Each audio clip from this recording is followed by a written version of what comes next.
বন্ধুরা, আজকের ভিডিওটা মূলত মহাশিবরাত্রির ব্রত কিভাবে আমরা পালন করলাম বা শিবের মাথায় কিভাবে 4 প্রহর জল ঢাললাম এই নিয়ে। যদি ভিডিওটা ভালো লাগে তাহলে অবশ্যই লাইক, কমেন্ট এবং শেয়ার করে অন্যদের দেখার সুযোগ তৈরি করার জন্য অনুরোধ রইল। মহাশিবরাত্রি বা শিবরাত্রি হচ্ছে একটি গুরুত্বপূর্ণ হিন্দু ধর্মীয় উৎসব।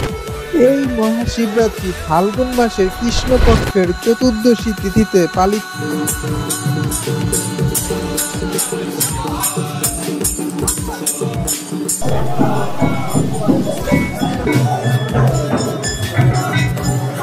আমরা আছি মূলত উত্তর কলকাতা বরিশাল বিভাগের মেহেন্দিগঞ্জ উপজেলার বাতাট এলাকার কর্কি।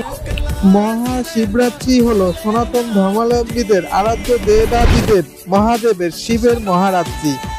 শিব পুরাণ অনুসারে এই রাতের শিব সৃষ্টি, স্থিতি ও প্রলয়ের মহাতাণ্ডব করেছিলেন।